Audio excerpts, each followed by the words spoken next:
cosmic canyons.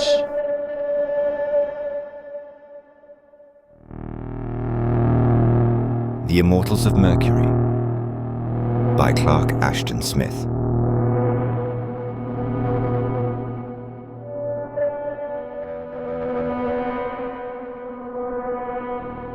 Cliff Howard's first sensation as he regained consciousness was one of nearly insufferable heat. It beat upon him from all sides in a furnace-like blast and lay upon his face, limbs, and body with the weight of molten metal. Before he opened his eyes, he became aware of the furious light smiting his lids and turning them into a curtain of flame. His eyeballs ached from the muffled radiation, and every nerve in his body cringed from the pouring sea of incandescence. There was a dull throbbing in his scalp that might have been a headache induced by the heat or the pain of a recent blow. He dimly recalled that he had taken part in an expedition somewhere, but his efforts to remember the details were momentarily distracted by new and inexplicable sensations. He felt that he was moving swiftly, borne on something that pitched and bounded against a high wind, searing his face like hellfire. He opened his eyes and was almost blinded when he found himself staring at a whitish sky through which columns of steam blew by like spectral genii. Just below the edge of his vision was something vast and incandescent toward which he instinctively feared to turn. Suddenly, he knew what it was and began to realize his situation. Memory came to him in a tumbling torment of images, along with a growing sense of wonder and alarm. He recalled his walk alone through the strange, scrubby jungles of Mercury's twilight zone, that narrow, warm, vaporous belt beneath the perpetually scorching deserts and the heaped, mountainous glaciers on the planet's nightward side.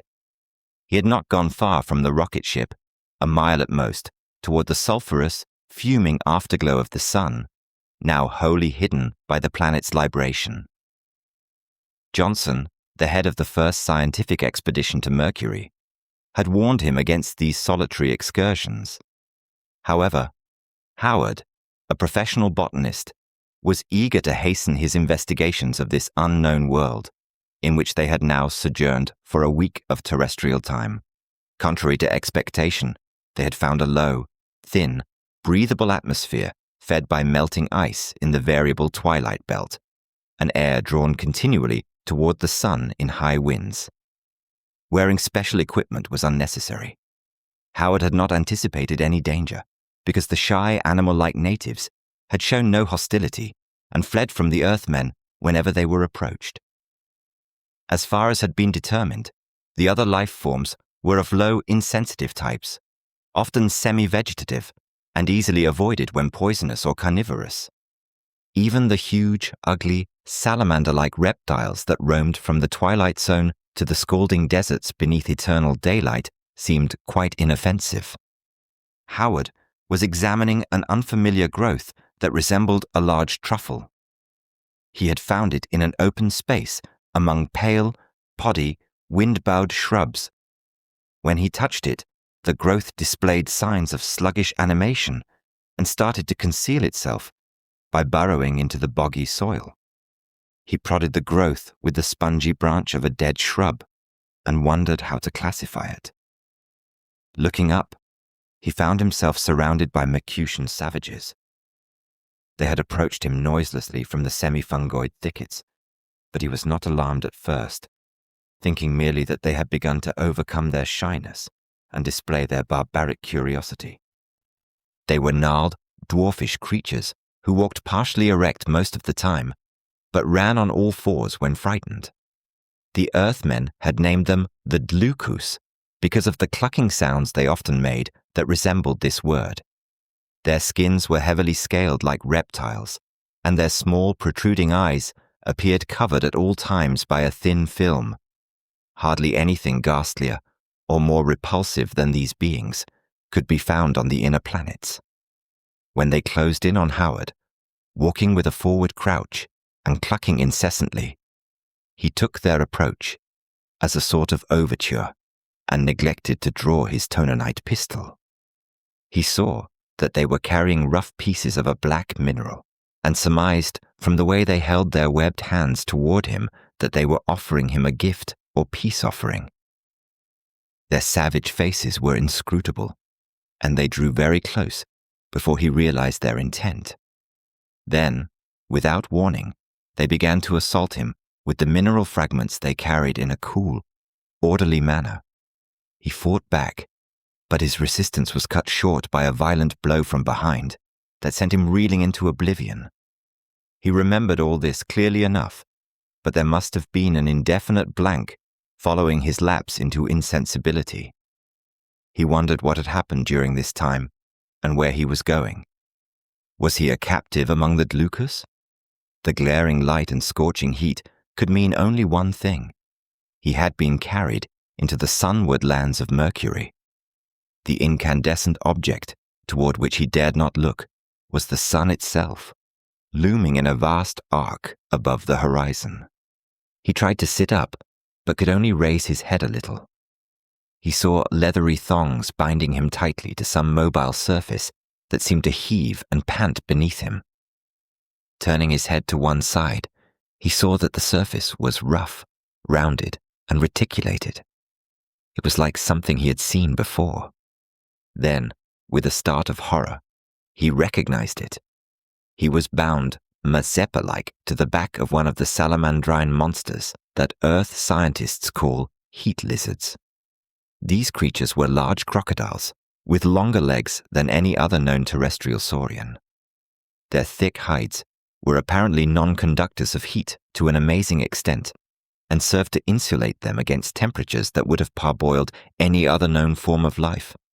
Their exact habitat range was still unknown, but they had been seen in deserts where water perpetually boiled, where streams flowing from the twilight zone evaporated into heavy vapors from cauldrons of naked rock.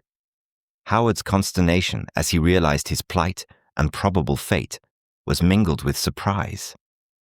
He was certain that the Dlukus had tied him to the monster's back and wondered how beings so low on the evolutionary scale could be intelligent enough to use thongs. This act showed a certain power of calculation as well as devilish cruelty. It was clear that they had deliberately abandoned him to a terrible fate. However, he had little time for reflection. The heat lizard went swiftly onward into the hell of writhing steam and heated rock with an indescribable darting and running motion. The great ball of insupportable whiteness seemed to rise higher by the moment and pour its beams upon Howard like the flood of an open furnace.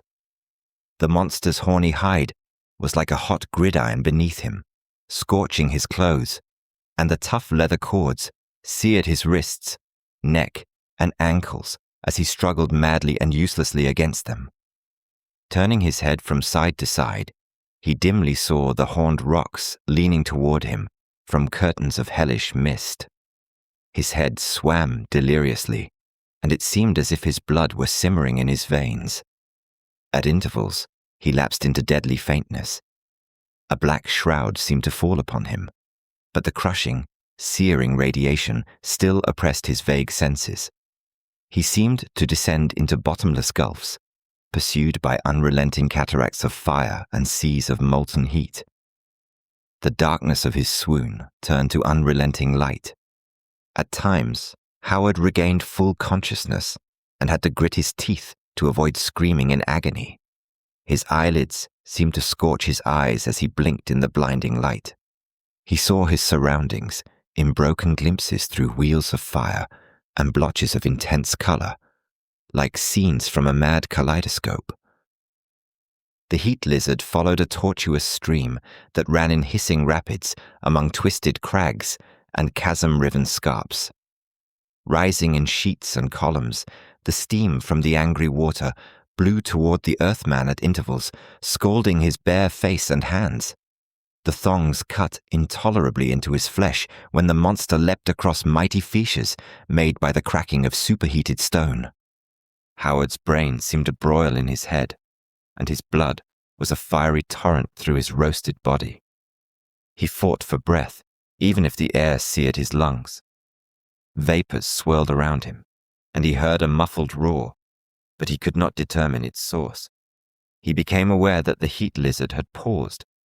Moving his head slightly, he saw that it was standing on the rocky edge of a deep chasm into which the waters fell to an unknown depth amid curtains of steam. His heart and senses failed him as he struggled to breathe the suffocating air. The precipice and the monster seemed to pitch and reel beneath him. The vapors swayed vertiginously, and he thought he was plunging with his strange steed into the shrouded, unfathomable gulf. Then, from the burning mist, hooded forms of white, shining devils appeared, rising up to seize him as if to drag him into their unknown hell. He saw their strange, inhuman faces and felt their fingers touch his seared flesh with a strange, preternatural coolness. Then, all was darkness. Howard awoke under novel and inexplicable circumstances. He instantly and clearly remembered everything that had happened before his final lapse, but could not understand his current situation. He was lying on his back in a green radiance, a soft, soothing light reminiscent of the lush greenery and emerald sea water of distant Earth. The light surrounded him. It seemed to flow beneath and above him, caressing his body with cool ripples that left him with a profound sense of well-being. He saw that he was completely naked and had an immense feeling of buoyancy, as if he were weightless. He wondered if his skin was free of burns, and realized he felt no pain or other ill effects from his ordeal in the Mercutian desert, which had seemed inevitable. For a while, he did not associate the green light with limitation, because he seemed to be floating in a vast abyss. Then, suddenly, he realized his mistake. Reaching out, he touched the wall of a narrow vault on either side, and saw that its roof was only a few feet above him. The floor was an equal distance below, and he was reclining in mid-air without visible support. The green light streaming from all sides of the vault had given him the illusion of unbounded space. Suddenly, the end of the vault disappeared at his feet, in a white light, like pure sunlight. Long, sinuous, six-fingered hands reached out from the light, grasped his ankles, and gently pulled him from the green-lit space. He felt weight return to his limbs and body as they entered the dazzling whiteness. A moment later, he found himself standing erect in a large chamber, lined with pale, shimmering metal. Beside him, a strange, otherworldly being was closing the panel-like door through which he had been drawn from the emerald-lit vault. Beyond this being were two others of the same type, one of whom held Howard's garments. In growing astonishment, Howard gazed at these incredible entities. Each was about the height of a tall man and had a physical conformation vaguely similar to that of humans. However, they were marked by an almost godlike beauty and grace of contour that could hardly be found in the most perfect antique marble. Their nostrils, ears, lips, hands, and all other features and limbs were carved with fantastic delicacy. The skin of these beings, none of whom wore any clothes, was white and translucent and seemed to shine with an internal radiance. Instead of hair, their full intellectual heads were crowned with heavy, flesh-like filaments that changed colors and moved with a strange, restless life, like Medusa's serpent locks. Their feet were like men's feet, except for long, horny spurs that protruded from their heels. The three entities returned the Earthman's gaze with unreadable eyes that were brilliant as diamonds and cold as far-off stars. Then, to his utter astonishment, the being who had just closed the vault's door began to address him in high, flute-like tones. At first, they baffled him, but soon became recognizable as flawless English. "We trust," said the being, "that you have recovered wholly from your recent experience. Fortunately, we were watching you through our televisors when the savages seized you and bound you to the back of the Groko, a creature you know as the heat lizard. The savages often tame these beasts, as they are ignorant of the use of artificial heat and make strange use of the Groko's proclivities for ranging the terrible sunward deserts. Captives, whether from rival tribes or their own kin, are tied to the monsters, who carry them through oven-like temperatures until the victims are thoroughly roasted, or, as you would say, done to a turn. Then, the Grokos return to their masters, who feast on the cooked meat. Luckily, we were able to rescue you in time, because the Groko approached one of our cavern exits in the Great Desert during its wanderings. Your body was covered in severe burns when we found you, and you would have certainly died from them if we hadn't exposed you to the healing ray in the green vault. This ray, like many others, is unknown to your scientists, and it has the peculiar power of nullifying gravity, among other things, hence your sensation of weightlessness under its influence.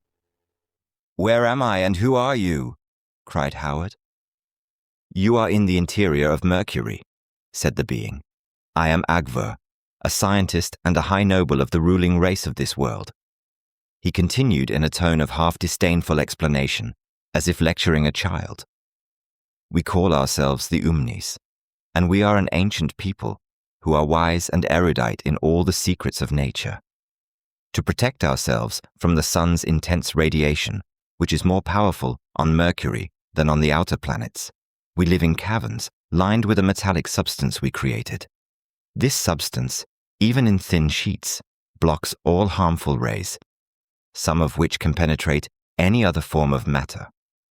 When we emerge into the outside world, we wear suits made of this metal, which we call mufa in our language.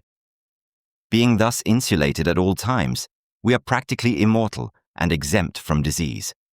All death and decay in nature are caused by certain solar rays whose frequency your instruments cannot detect. The metal does not exclude the beneficial and necessary radiations of sunlight. By means of an apparatus, similar to a radio, our underground world is illuminated with transmitted sunlight. Howard began to express his thanks to Agvur. His brain was giddy with wonder, and his thoughts whirled in a maze of astounding speculations. Agvur, with a swift and graceful gesture, seemed to wave aside his expression of gratitude. The being who bore Howard's garments came forward and helped him put them on deftly, like a valet. Howard wanted to ask 100 questions, because the existence of highly evolved, intelligent beings such as the Umnis on Mercury had been unsuspected by Earth scientists. Above all, he was curious about Agvur's mastery of human language. As if divined by a sort of telepathy, his question was forestalled by the Mercutian. "We are possessed of many delicate instruments," Agvur said, "which enable us to see, hear, and even pick up other sensory impressions at immense distances. We have long studied the nearby planets, Venus, Earth, and Mars, and often amuse ourselves by listening to human conversations. Our brain development is vastly superior to yours, so learning your speech is easy for us.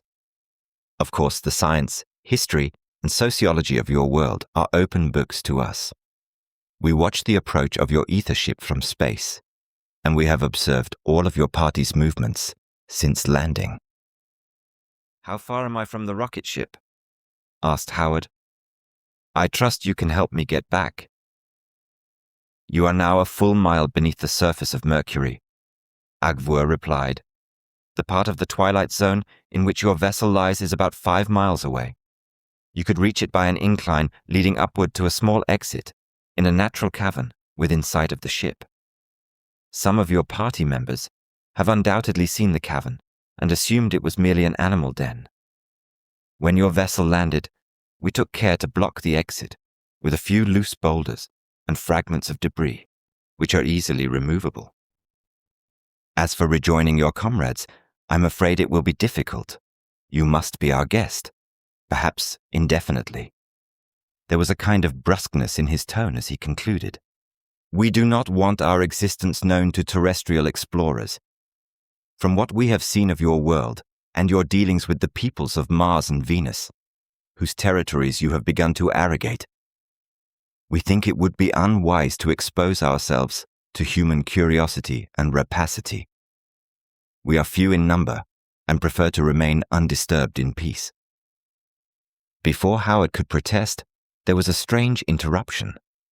A loud, imperious voice rang out in the empty air between Agvur and the Earthman, its notes like a clarion. Howard was startled beyond measure, and the three Mercutians all seemed to stiffen with rapt attention. The voice continued for nearly a minute, speaking rapidly with arrogant commands. Howard could not understand the words, as the phonetic elements were strange and unfamiliar. But a chill ran through him at something he sensed in the formidable voice, something that spoke of relentless, implacable power. The voice ended on a high, harsh note. The listening Mercutians made a strange gesture with their heads and hands as if submitting to a superior will. Our temporal ruler and chief scientist, Unavodo, Agvur said, has just spoken from his hall in the lower levels. After hours of deliberation, he has reached a decision regarding your fate. I regret the decision, as it seems a bit harsh to me, but the mandates of our ancient ruler, the Shul, are to be obeyed without question. I must ask you to follow me, and I will explain along the way. The order must be executed without delay. Perplexed and somewhat consternated, Howard was led by Agvur to an inclined hall or tunnel from which the chamber opened. The seemingly interminable tunnel was lit by a brilliant, soulless light, the transmitted sun rays of which the Mercutian had spoken. Like the chamber, it was lined with a pale metallic substance. An odd machine, shaped like a small open boat, and mounted on little wheels, stood before the door on the easy, monotonous grade. Agvur stationed himself in its hollow prow and motioned for Howard to follow. After the other Umnis placed themselves behind Howard, Agvur pulled a curving lever, and the machine began to glide rapidly and silently down the tunnel. This tunnel runs upward to the exit near your vessel and leads down to the heart of our underworld realms. If the worst happens, as I fear it may, you will only see the antechambers of our labyrinth of caverns. We have dwelt there, immune to disease and old age, for so many centuries. I am sorry, for I had hoped to take you to my own laboratories in the lower levels. There, you might have helped me with certain biological tests. Unavodo has ordered the fusing and casting of a certain quantity of Mufa alloy to be used in making new garments. He went on, in calm, explanatory tones. This alloy, invented eons ago by our metallurgists, is a compound of 6 elements and is made in 2 grades, one for lining our caverns and the other exclusively for clothing. Both require a 7th ingredient for their perfection, a small admixture of living protoplasmic matter added to the molten metal in the furnace. Only thus, for a reason that remains mysterious to our scholars, can the Mufa acquire its full power of insulation against deadly solar rays. The Mufa used in heavy sheets for lining caverns needs only the protoplasm of inferior life forms, such as Grokos, the half-animal savages of the Twilight Zone, and various creatures we catch or breed in our underworld tunnels. However, the higher grade of Mufa, used in light, flexible sheets for suits, requires the protoplasm of superior life forms. Regretfully, at long intervals, we have been compelled to sacrifice one of our scant number in the production of new metal to replace that which has become worn out. Whenever possible, we select those who have offended our laws in some way. However, such offenses are rare, and usually the victim is chosen by divination. After studying you closely in his televisic mirror, Unavodo has decided that you are high enough on the evolutionary scale to provide the protoplasmic element for the next batch of Mufa. At least, he thinks the experiment is worth trying in the interest of science. However, so that you will not feel discriminated against or treated unjustly, you will merely have the chance to be chosen from among many others. The method of selection will be revealed to you in due time. While Agvur was speaking, the vehicle sped down the endless incline, passing several barge-shaped cars driven by white, naked immortals whose serpentine locks flowed in the air behind them. Occasionally, there were openings in the tunnel wall that undoubtedly led to side caverns. After a mile or two, they came to a triple branching where caverns ran upward at reverse angles from the main passage. Horrified and shaken by Agvur's disclosure, Howard took careful note of the route they were following. He made no reply to the Mercutian. He felt helpless in the hands of an alien, extra-human race, equipped with scientific knowledge and power beyond what humanity had attained. Thinking desperately, he decided it would be better to resign himself to his captor's will. His hand instinctively moved to the pocket where he had carried the small tonanite pistol with its 12 charges of deadly, heat-producing explosive. He was dismayed, though hardly surprised, to find that the weapon was gone. Agvur noted his movement, and a strange, sardonic smile flickered across the savant's unhumanly intellectual face. Desperate, Howard considered leaping from the car, but doing so would have meant certain death or serious injury given the car's high speed.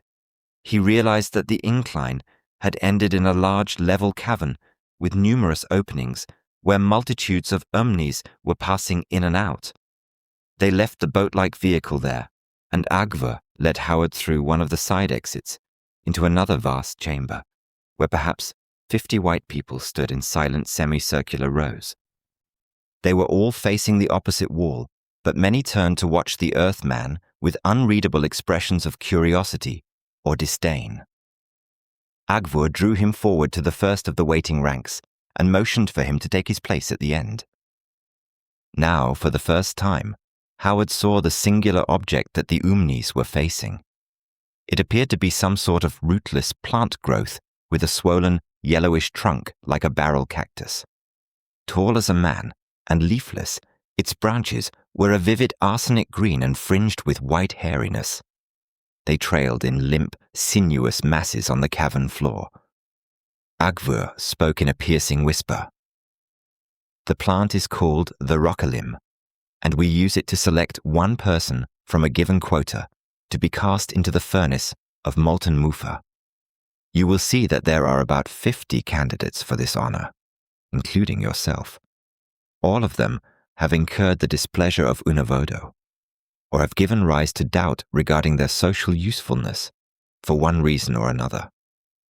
One by one, you are to walk around the rockalim in a complete circle, approaching within reach of its sensitive, mobile branches. The plant will indicate the destined victim by touching him with these branches." As Agvur spoke, Howard felt the chill of a sinister menace, but he almost lost his apprehension of personal peril in the weirdness of the ceremony that followed. One by one, the silent omnis went forward from the far end of the row in which Howard was standing and circled the strange plant.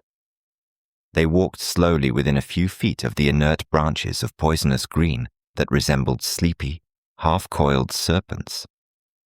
The rockalim remained motionless, without the slightest sign of life, as one omni after another finished his perilous circuit and moved to the other side of the room to watch the others. About 20 of the white immortals had undergone this ordeal when Howard's turn came.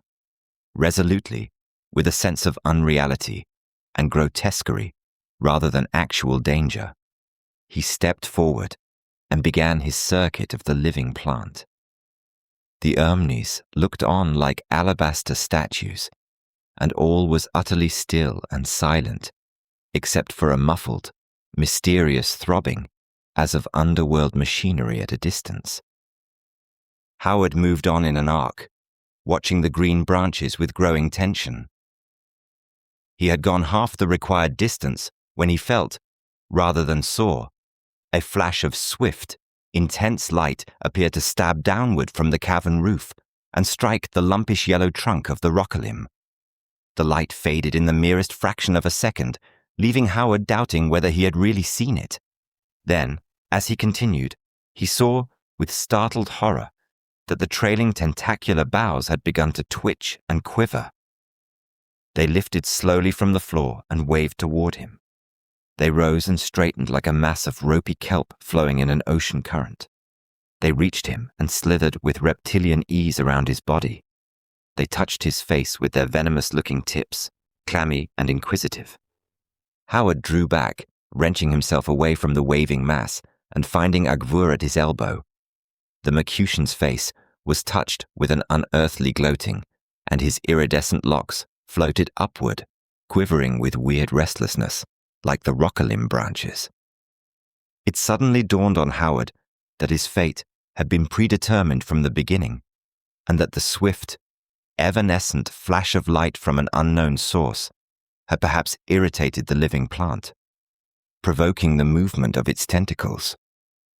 Swift anger flared in the Earthman, but he repressed it. He must be cautious and watch for any opportunity, no matter how slim, to escape. By giving the impression that he was resigned, he might throw his captors off guard. He saw a number of new Mercutians enter the cavern. They were equipped with long, glittering tubes like blowpipes and were surrounding him. His companions from the previous ordeal had begun to disperse in various directions. "I am sorry," Agvur said, "that the choice fell upon you. But your death will be swift, and the time is near at hand. The fusing must be completed, and the metal poured and cast into thin, malleable sheets before the next term of darkness and slumber, which will occur in a little over an hour. During this period, 3 hours out of every 36, the transmitted sunlight is excluded from all our chambers and passages, and most of our machinery, which derives its power from light, becomes inactive." In a state of mingled horror and astonishment, Howard was led through an entrance opposite the one through which he had entered the Rockalim's cavern. They walked along a hall that appeared to run parallel to the one in which the incline had ended. Agvur walked at his side, and the Umni guards were grouped before and behind him. He surmised that the glittering hollow tubes they carried were weapons of some novel type. As they continued, the mysterious throbbing noise drew steadily nearer. Howard saw that the far end of the corridor was illuminated with a fiery red light. The air was filled with strange metallic odors, and the temperature, which had previously been comfortably warm, seemed to rise slightly. Through an open door in the passage wall, he saw a large room whose far end was filled with lofty banks of shining, cylinder-shaped mechanisms as they neared the source of the red light. In front of these mechanisms stood a solitary Mercutian, watching an immense, pivot-mounted ball that appeared to be nearly filled with black liquid, leaving a crescent of bright crystal. Near the ball was a sort of inclined switchboard from which many rods and levers made of transparent material arose. "The lighting apparatus of all our caverns is controlled from that room," said Agvur with a sort of casual boastfulness. "When the ball turns entirely black, the sunlight will be turned off for 3 hours, which gives us all the sleep and rest we require." After a moment, the party reached the end of the passage. Howard stood, breathless and blinking, in wonder at the source of the dazzling red light. He was on the threshold of a cavern so enormous that its roof was lost in luminosity, giving the effect of a natural sky. Titanic machines of various types crowded the cavern floor. Some were squat and ungainly, while others resembled enormous bulbs or huge inverted funnels. In the center, towering above the rest, was a double, terrace-like platform of black stone. It was 30 feet high and had many dark metal pipes that extended from its 2 tiers to the floor like the legs of a colossal spider. From the middle of the summit arose a great pillar of ruddy light. Against the fiery glow, the forms of Umnis moved strangely, like midges. Just inside the entrance to the Cyclopean room stood a rack from which hung a dozen suits of Mufa metal. They were very simple in construction and closed and opened at the breast with odd dovetail joints. The headpiece was a loose, roomy hood, and the metal had been rendered transparent in a crescent-shaped strip across the eyes. Agvur and the guards donned the suits, and Howard noticed that they were extremely light and flexible. At the same time, he was ordered to disrobe. The muffer mixture gives off dangerous radiations during the fusing process, said Agvur. These will hardly matter in your case, and the finished metal suits will protect my companions and me against them, as well as the deadly solar rays. Howard had now removed all his clothes and left them lying near the rack. Still pretending resignation, he thought desperately and observed closely the details of his situation as he was led along the crowded floor amid the sinister throbbing and muttering of strange engines. Steep, winding stairs led to the terraced mass of dark stone. As he went upward, the Earthman saw that the lower tier was fitted with broad, shallow molds into which the metal would doubtless run off from the furnace to cool in sheets. Howard felt an almost overpowering heat when he stood on the upper platform and the red glare blinded him. He now saw that the furnace itself was a 15-foot wide circular crater in the black stone. It was nearly filled to the rim with molten metal that eddied in a slow maelstrom-like movement. Agitated by some unknown means, the metal glowed unbearably. The black stone must have been a non-conductor of heat, because it was cool beneath Howard's bare feet. A dozen Umnis, all sheathed in glittering muffa, were standing on the broad space around the furnace. One of them was turning a small, complicated-looking wheel mounted obliquely on a miniature pillar. As if he were regulating the furnace's temperature, the metal glowed more brightly and eddied with new swiftness in its black crater. Apart from this wheel and several rods that protruded from long notched grooves in the stone, there was no visible machinery on the platform. The stone itself seemed to be one solid block, except for a slab 10 feet long and 2 feet wide that ran to the verge of the crater. Howard was directed to stand on this slab at the end opposite the furnace. In another minute, said Agvur, the slab will begin to move and tilt, precipitating you into the molten muffa. If you wish, we can administer a powerful narcotic so that your death will be free of fear or pain. Overcome by an unreal horror, Howard mechanically nodded in assent, hopelessly snatching at the momentary reprieve. Perhaps, even yet, there might be a chance, though the notion was impossible and laughable. Peering again toward the awful furnace, he was startled to see something inexplicable. Foot by foot, from the solid stone of the crater's farthest lip, a figure rose until it stood haughtily, tall, pale, and naked on the platform. Then, as Howard gasped in incredulous awe, the figure stepped in a stately manner from the edge and hung suspended in the air above the glowing cauldron. "It is the Shoal, O Navodo," Agvur said in reverent tones. Though he is now many miles away in the nether caverns, he has projected his image to attend the ceremony. One of the Mercutian guards came forward, bearing a heavy, shallow bronze bowl filled with a colorless liquid. He proffered it to the Earthman. "The narcotic acts immediately," Agvur said, as if in reassurance. After giving a quick, unobtrusive glance around, Howard accepted the bowl and raised it to his lips. The narcotic was odorless and colorless and had the consistency of a thick, sluggish oil. "Be quick," Agvur admonished. The slab responds to a timing mechanism, and it has already started to move. Howard saw that the slab was gliding slowly, bearing him toward the furnace as if on a great protruding tongue. It began to tilt beneath his feet. Tensing all his muscles, Howard leapt from the slab and hurled the heavy bowl at Agvur, who was standing nearby. The Mercutian staggered.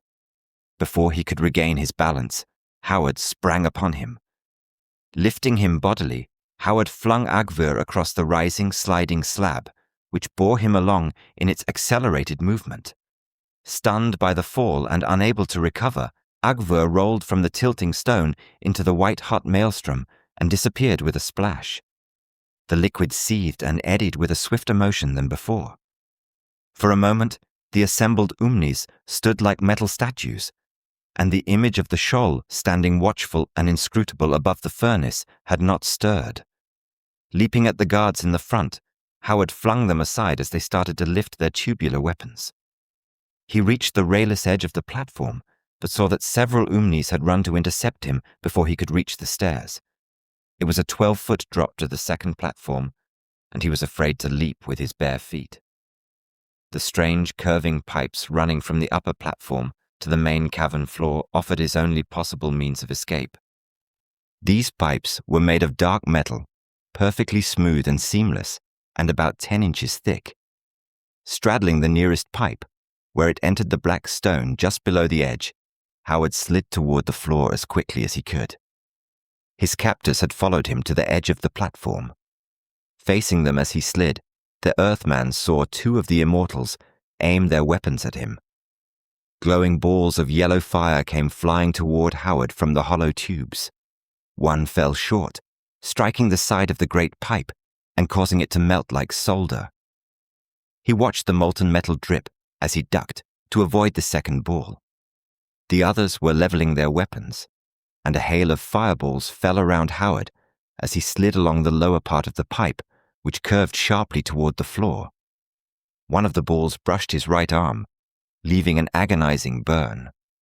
He reached the floor and saw that a dozen Immortals were descending the platform stairs in great bounds. Fortunately, the main cavern was deserted. The Earthman leapt for the shelter of a huge rhomboidal machine and heard the hiss and drip of liquid metal as the fireballs struck behind him. He threaded his way among the looming mechanisms and interposed their bulk between himself and his pursuers as much as possible. He made for the entrance, through which Agvur had conducted him to the furnace. There were other exits from the immense cavern, but they would have led him deeper into the unknown labyrinth. He had no clear plan, and his ultimate escape was uncertain. However, his instincts told him to continue as long as possible before being recaptured. He heard the mysterious pounding of the untended mechanisms around him, but there was no sound from his pursuers. They came on in grim silence, with incredible leaps, gaining visibly on him. Then, suddenly, as he rounded one of the machines, he was confronted by the phantom image of Scholl, standing menacingly and waving him back with imperious gestures. He felt the awful, burning gaze of eyes hypnotic with age-old wisdom and immemorial power. He seemed to hurl himself against an unseen barrier as he sprang at the formidable image. He felt a slight electric shock that jolted his entire body, but the phantom seemed capable of little more than a visual manifestation. It seemed to melt away, then hovered above and in front of him, pointing out his line of flight to the pursuing Umnis. Passing a huge, squat cylinder, he came to the rack on which the Muffa suits had hung. 2 of them still remained. Disregarding his own garments, which lay in a heap nearby, he snatched one of the metal suits from its place and rolled the thin, marvelously flexible material into a bundle as he continued his flight. Perhaps somewhere he would have a chance to put it on. Thus disguised, he might be able to prolong his freedom or even find his way out of this tremendous underworld. There was a broad, open space between the rack and the cavern exit. Before he could reach the doorway, Howard's pursuers emerged from the medley of towering mechanisms, forcing him to dodge another fusillade of fireballs which splattered in white-hot fury all around him. The menacing phantom of the Scholl still hovered before him. He had now gained the corridor beyond the exit. He intended to retrace his steps with Agvur if possible. However, as he approached the door through which he had seen the watcher of the darkening globe and the light-controlling mechanisms, he noticed a group of Mercutians armed with fire tubes approaching to intercept him in the corridor. They had undoubtedly been summoned by the furnace tenders through some sort of telepathic communication. Looking back, he saw that his former guards were approaching him. In a few moments, he would be surrounded and trapped. Without any conscious thought other than the impulse to flee, he darted through the open door of the cavern of light machines. The solitary watcher still stood beside the massive ball, his back to the Earthman. The crystal crescent on the dark globe had narrowed to a thin horn, like the bow of a dying moon. A mad, audacious idea struck Howard as he remembered what Agvur had told him about controlling the lighting system. Quickly and silently, he stole toward the watcher of the ball.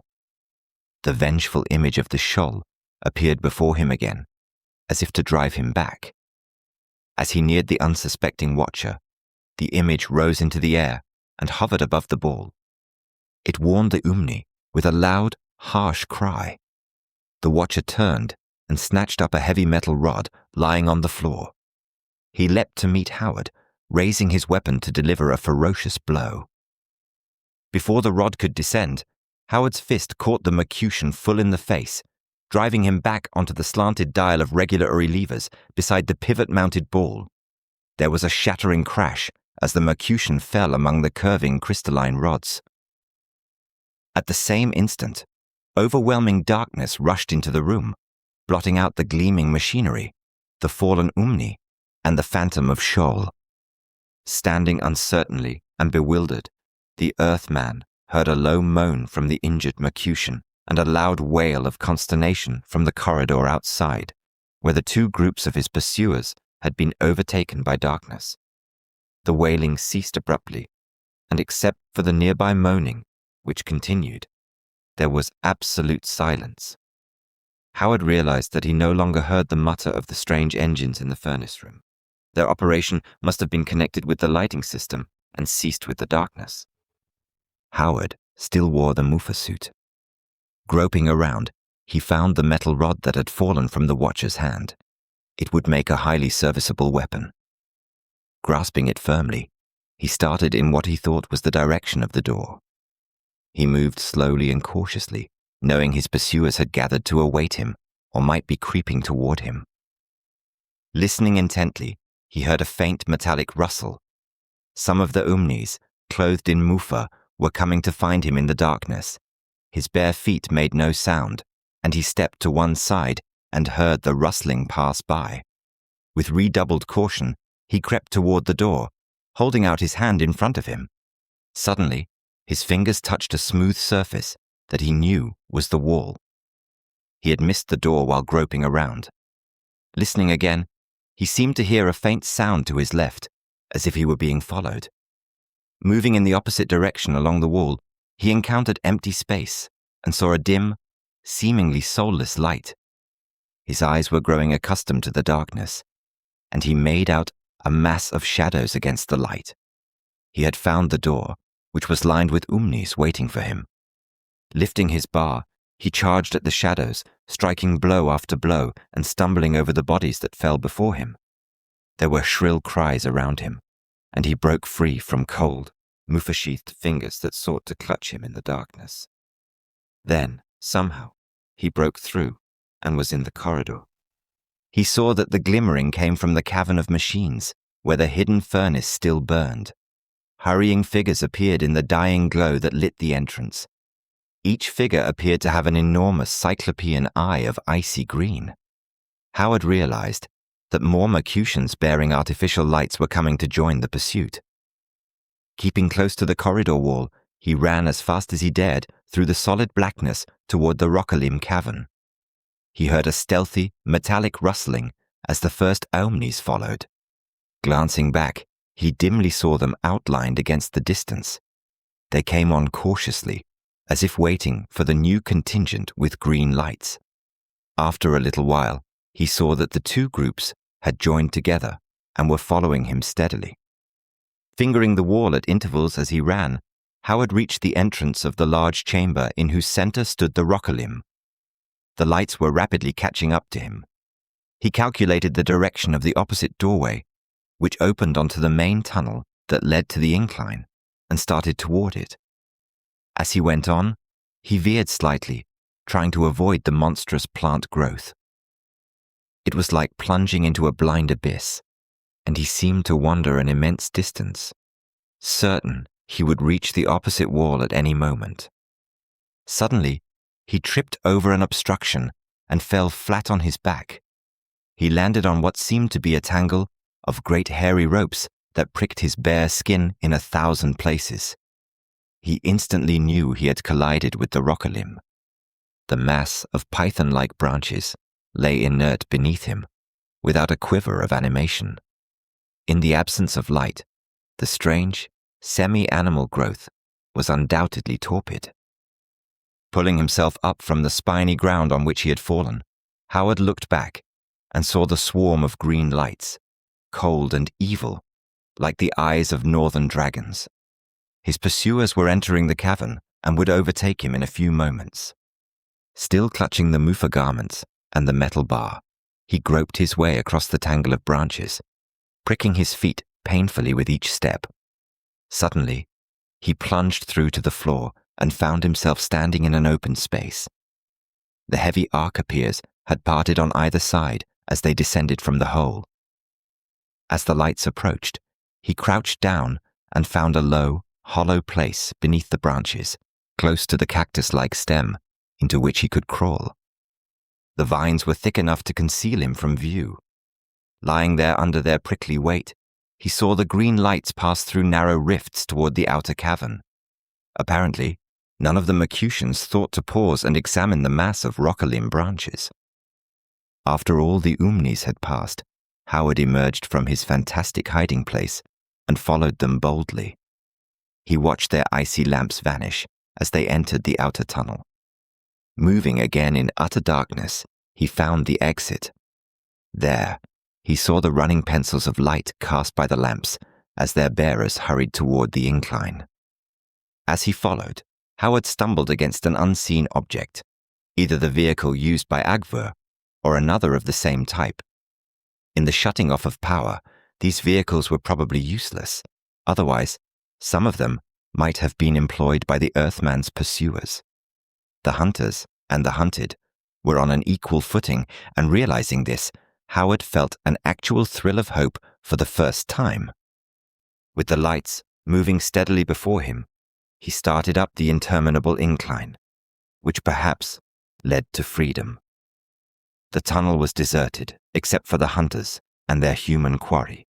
It seemed as if the multitude of Umnis Howard had seen on his arrival with Agvur had all retired with the falling darkness. Perhaps they had to do so for the usual 3-hour period of night and rest. The light-bearers appeared to disregard all the side passages that ran from the main tunnel. Howard realized they were hastening toward the surface exits to cut off his escape. They would hunt him down at leisure afterwards. The incline ran straight ahead, so there was little danger of losing sight of the lights.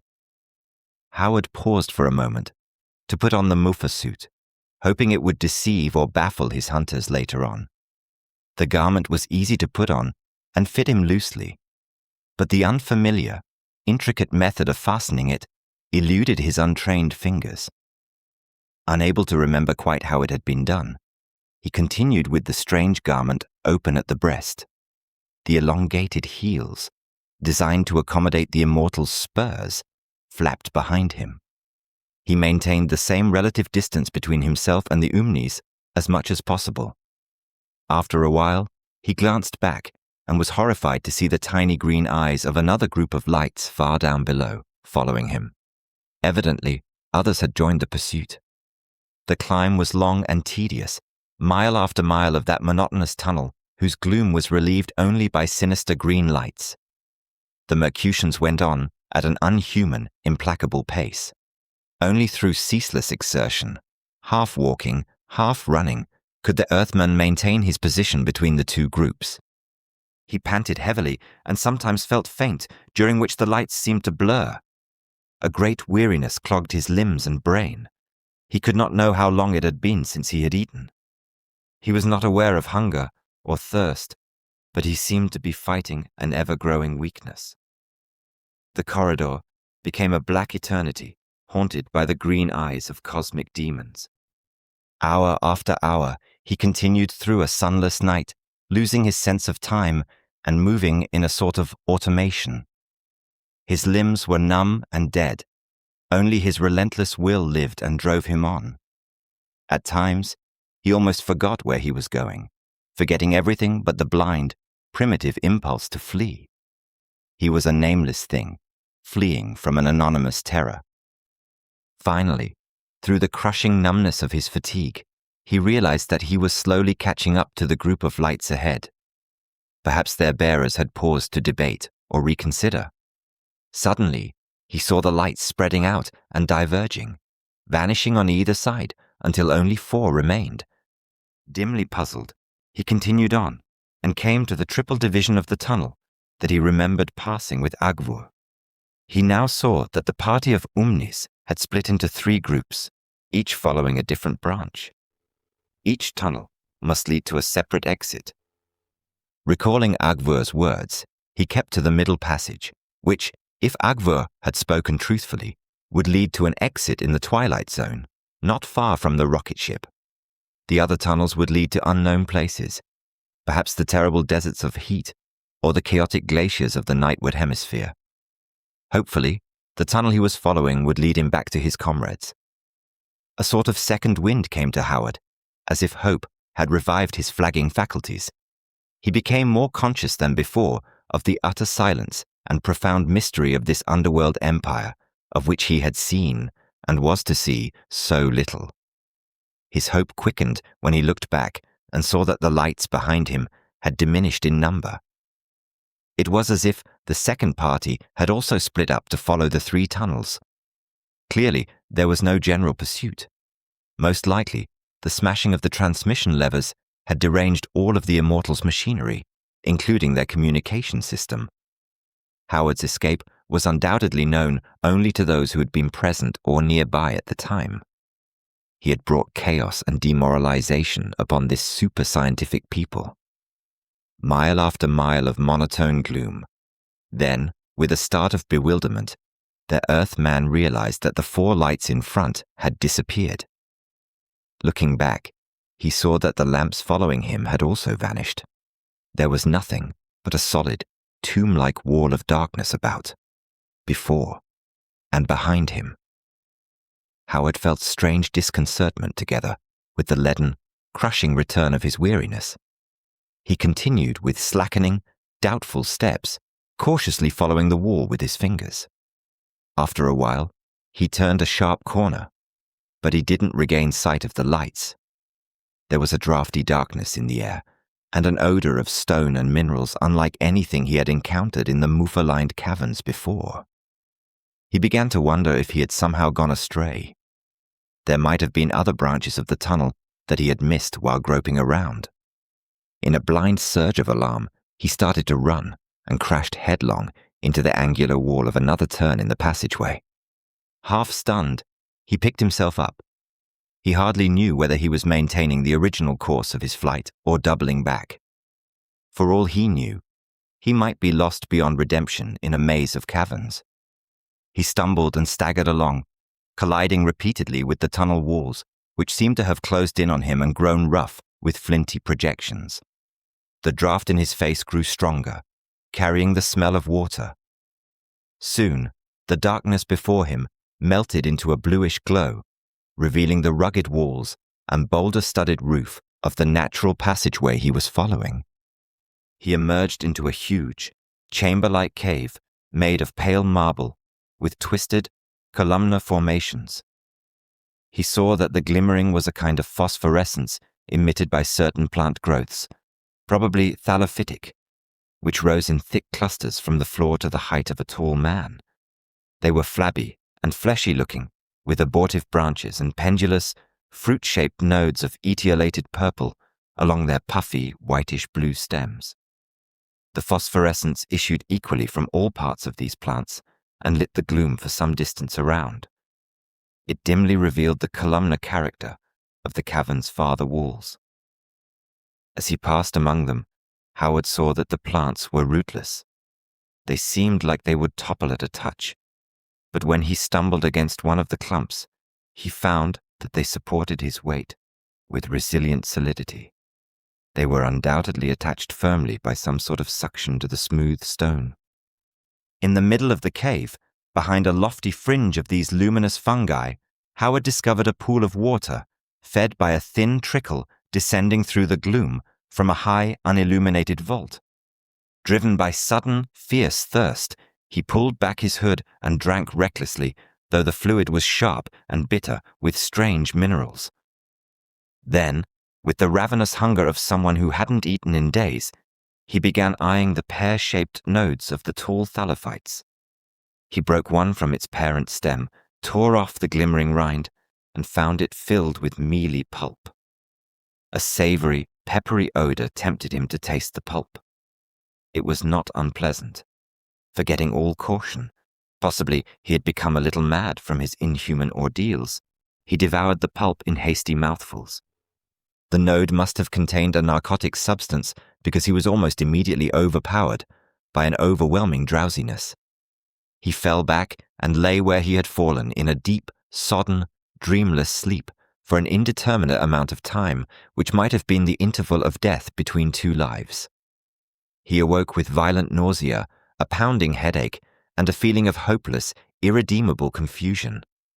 He drank again from the bitter pool and began hunting with cloudy senses and feeble, uncertain steps for an exit other than the tunnel by which he had entered. His mind was dull and heavily drugged as if from the lingering effects of the unknown narcotic. He could not formulate a conscious plan of action, but was led only by an animal-like impulse to flee. He found a second opening in the opposite wall of the cavern. It was low and jagged with broken pillar formations. It was filled with Stygian darkness. Before entering, he tore a lumpy branch from one of the phosphorescent fungi to serve as a makeshift light. His subsequent wanderings were nightmarish and interminable. It seemed as if he had entered a tremendous maze of natural caverns that varied greatly in size and intersected each other in a bewildering, honeycomb fashion. An underworld that lay beyond the metal-insulated realm of the Umnis. There were long, tediously winding tunnels that descended into Cimmerian depths or climbed at precipitous angles. There were narrow cubbyholes dripping with unknown liquid ores through which he crawled on his belly like a lizard. And there were Dantean gulfs that he skirted on slippery, perilous, broken ledges. He heard the sullen sigh or the weirdly booming roar of submercution waters far below him. For a while, he mainly descended, as if plunging into the bowels of the planet. The air became warmer and more humid. At last, he came to the sheer brink of an incommensurable abyss where noctilucent fungi, larger than any he had seen before, grew as tall as trees along the precipice he followed for miles. They were like fantastic monolithic tapers, but their luminosity failed to reveal the dizzying depths above and below. He met none of the Umnis in this endless world of night and silence. After he rounded the great gulf and started to ascend in smaller caverns, however, he began to encounter certain blind, white, repulsive creatures the size of an overgrown rat. They had no tail or legs. In his demoralized state, he felt a primitive fear rather than mere repugnance at the sight of these creatures. However, they were non-aggressive and sluggishly shrank away from him. Once, he inadvertently trod on one of the creatures and leapt away, howling with fright when it squirmed beneath his heel. Realizing he had crushed its head, he found courage and began to beat the flopping abnormality with the metal rod he still carried. He mashed it into an oozy pulp that still quivered with life. Overcome by bestial, atavistic hunger and forgetting all the painfully acquired prejudices of civilized man, he knelt down and devoured the pulp shamelessly. Afterwards, full, he stretched out and slept for many hours. He awoke with renewed physical strength, but still had partially shattered nerves and a partially shattered mind. Like a savage awakening in a primordial cave, he felt irrational terror in the face of darkness and mystery. His memories were hazy and disjointed. He could recall the Omnis only as an almost supernatural source of fear from which he had fled. The fungus bough, which had served as his torch, lay beside him in the darkness. With the bough in one hand and a metal rod in the other, he resumed wandering. He encountered more of the white, legless creatures, but he had conquered his fear of them and now viewed them only as a potential food source. He proceeded to kill and eat one of them soon after, relishing the worm's soft flesh as an aboriginal person would have relished a meal of grubs or white ants. He had lost all sense of time, clambering endlessly through caverns or along the brink of lightless rivers, pools, and chasms. He killed when he was hungry and slept when he was weary. Perhaps he went on for days, or maybe weeks, in a blind, instinctive search for light and air. The flora and fauna of the caverns changed. He dragged himself through passages wholly lined with bristling, glowing thallophytes, some tough and sharp as iron. He came to tepid lakes whose waters were infested with long, agile creatures, divided into tapeworm segments that rose to dispute his way. But they were powerless to harm his fur-covered limbs with their toothless, pulpy mouths. For a while, he passed through a zone of unnatural warmth due to hidden volcanic activity.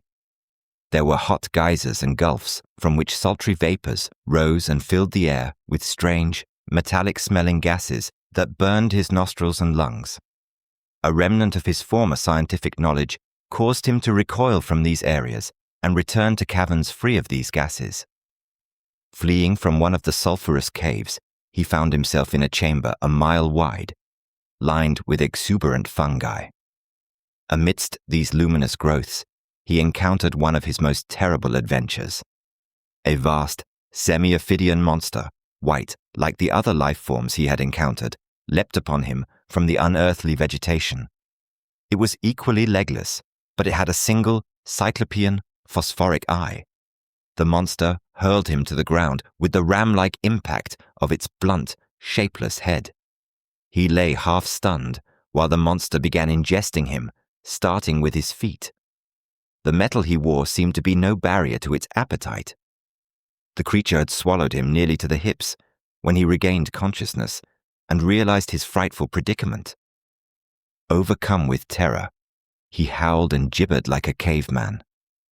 He lifted the metal rod that his clutching fingers had retained and struck frantically at the awful head into which he was being drawn by inches. The blows made little or no impression on the great rubbery mass, and soon he was waist-deep in the monstrous maw. In his dire need, a trace of reasoning power returned to him. Using the rod like a rapier, he thrust it into the immense, glaring eye, burying it up to his hand and probably penetrating whatever rudimentary brain the animal possessed. A pale, egg-like fluid oozed from the broken eye, and the slobbering lips tightened intolerably upon Howard, almost crushing him in the death spasm that followed. The white, swollen, barrel-thick body thrashed for many minutes, and during its convulsions, Howard lost consciousness. When he came to again, the creature was lying relatively still, and its sack-like mouth had begun to relax. He was able to extricate himself from the dreadful gorge. This experience further demoralized him, driving him deeper into primitive brutehood. At times, his mind was a blank slate. He knew and remembered nothing but the blind horror of those subterranean caverns and the instinct that compelled him to escape. Several times as he continued through the thickets of fungi, he had to flee or hide from other monsters of the same type as the one that had nearly ingested him. Then, he entered a region of steep inclines that took him ever upward. The air became cold, and the caverns seemed devoid of plant or animal life. He wondered dully about the reason for the growing cold, but his broken mind could suggest no explanation. Before entering this realm, he had supplied himself with another fragment of luminiferous fungus to light his way. He groped his way through a mountainous wilderness of chasms, riven scarps, and dolomites when he saw, at some distance above him, with inexpressible fright, a glimmering that resembled two cold green eyes moving among the crags. He had virtually forgotten the Umnis and their lamps, but something, half intuition, half memory, warned him of a greater peril than he had encountered in the darkness thus far. He dropped his luminous torch and hid behind one of the dolomitic formations. From his hiding place, he watched two immortals clad in silvery muffa descend the scarp and vanish into the craggy gulfs below. Whether they were hunting him, he could not know, but when they were out of sight, he resumed his climb, hurrying at breakneck speed, feeling he must get as far away as possible from the bearers of those icy green lights. The Dolomites dwindled in size, and the steep chamber narrowed like the neck of a bottle, closing in on him from all sides until it became a narrow, winding passage. The floor of the passageway became fairly level. Suddenly, as he followed it, he was startled and blinded by a brilliant light ahead, as bright as pure sunshine. He cowered, shielding his eyes with his hands until they became accustomed to the glare. Then, stealthily and with mixed feelings of fear and hope, he crept toward the light. He emerged into an endless metal hall that was apparently deserted, but filled with a sourceless brilliance as far as the eye could see. The mouth of the rough, natural passageway through which he had come was fitted with a valve that had been left open, undoubtedly by the immortals he had seen among the crags below. The boat-shaped vehicle they had used was standing in the hall. The vehicle and the hall were familiar to him. He began to partially recollect the ordeals he had undergone among the Umnis before fleeing into outer darkness. The hall was slightly inclined, and he seemed to remember that the upward grade would presumably lead to a lost world of freedom. Apprehensively and furtively, he began to follow it, loping like an animal. After perhaps a mile, the floor became level, but the hall started to curve. He could not see very far ahead. Then, abruptly, he came in view of 3 metal-clad omnis who were standing with their backs to him. A boat vehicle was nearby. One of the immortals tugged at a huge, capstan-like bar protruding from the passageway wall. In response, a gleaming metal valve slowly descended from the ceiling. Inch by inch, it descended like a mighty curtain, and soon it would close the entire passage, rendering the Earthman's egress impossible. It did not occur to Howard that the tunnel beyond the valve might lead to realms other than the outer air for which he longed so desperately. As if by a miracle, some of his former courage and resourcefulness had returned, and he did not turn and flee at the sight of the immortals as he would have a short time before. He felt that now or never was his opportunity to escape the submercution levels.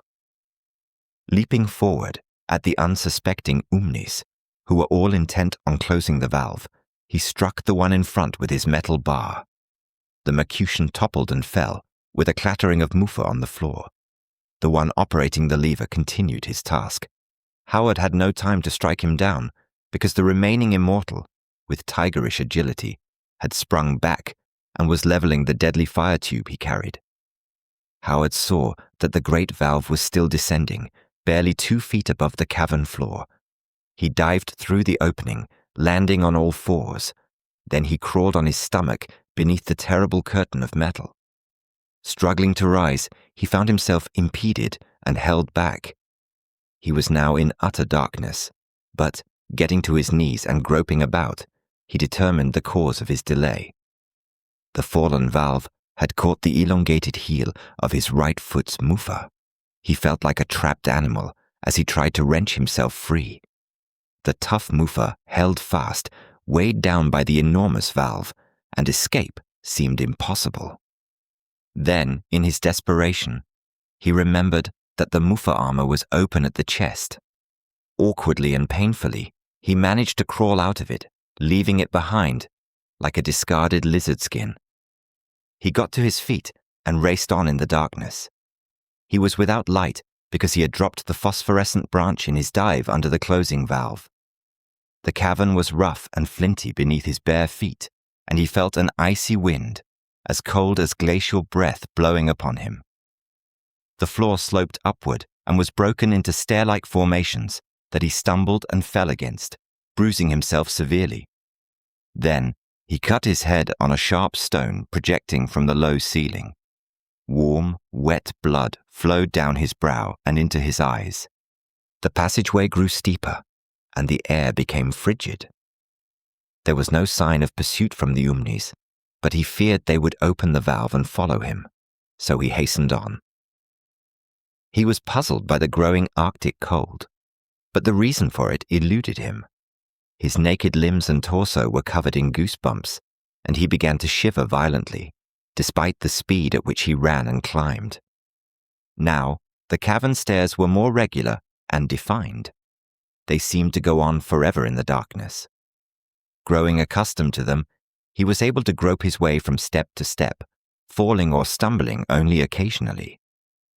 His feet were cut and bleeding, but the cold had begun to numb them, and he felt little pain. He saw a dim, circular patch of light far above him. Gasping for breath in the thin, icy air, he rushed toward it. It seemed as if he climbed hundreds, thousands of those black, glaciated steps before he neared the light.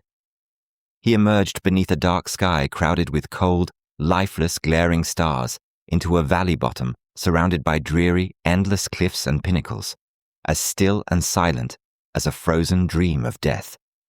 The scarps and pinnacles gleamed in the starlight with reflections of myriad angled ice, and the valley bottom itself was lit by patches of leprous whiteness. One of these patches fringed the mouth of the incline on whose topmost step the Earthman stood.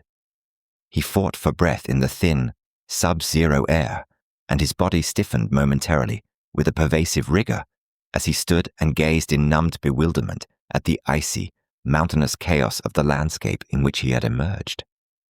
It resembled a dead crater in a world of unspeakable and perpetual desolation where life could never exist.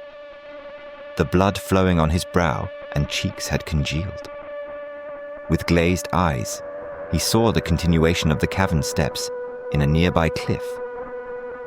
Hewn by the Immortals for some unimaginable purpose, they ran upward through the ice toward the higher summits. This was not the familiar twilight zone of Mercury from which he had come. It was the bleak night side, eternally averted from the sun and blasted by the frightful cold of cosmic space. He felt the pinnacles and chasms closing in on him, relentless and rigid, like some Hyperborean hell. Then, the realization of his plight became remote and recessed, a dim thought floating above his ebbing consciousness. He fell forward into the snow, his limbs already stiff and unbending, and the mercy of final numbness grew complete.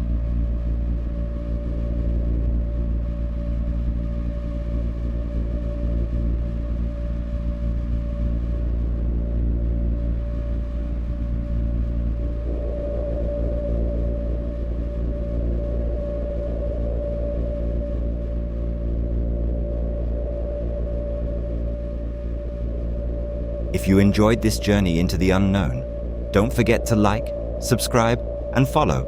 Your support helps keep these tales alive. Until next time, stay curious. See you in the cosmic canyons.